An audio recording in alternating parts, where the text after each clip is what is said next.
السلام عليكم. اهلا بكم في قناة سمبوسة وبسبوسة. النهاردة هنعمل مع بعض ان شاء الله بوريك الجبنة والسبانخ بطريقة سهلة وبسيطة وجميلة. هنجيب معلقتين زبدة نحطهم في طاسة على النار، ونحط فيها بصلة مبشورة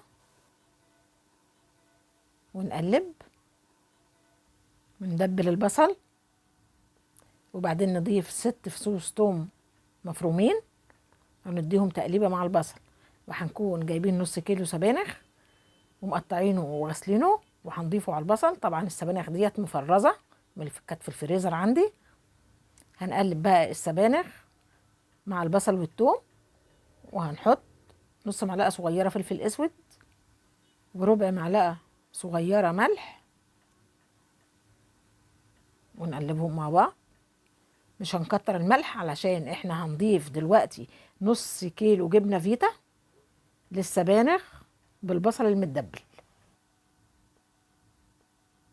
هنقلب السبانخ مع الجبنه.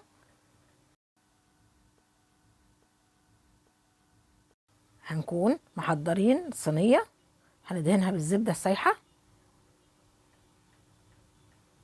وعندنا لفه الجلاش. هنجيب ورقه الجلاش هندهنها بالزبده وبعدين نتنيها، وهنبدا نحط الحشوه اللي هي عباره عن السبانخ المتدبله بالجبنه الفيتا والبصل والثوم، ونلفها كده رول، وبعدين نبدا نلفها على شكل حلزوني كده زي ما انتوا شايفين معايا، ونرص في الصينيه المدهونه بالزبده السايحه. نبدا نكرر الموضوع.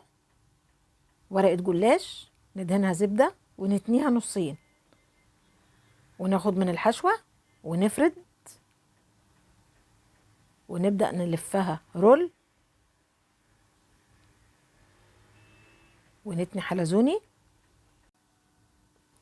نفس الطريقه حتى انتهاء الكميه.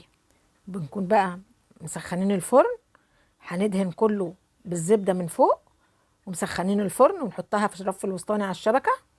ولو عجبكم الفيديو ما تنسوش لايك وشير وسبسكرايب. مستنيه رايكم في التعليقات. مع السلامه.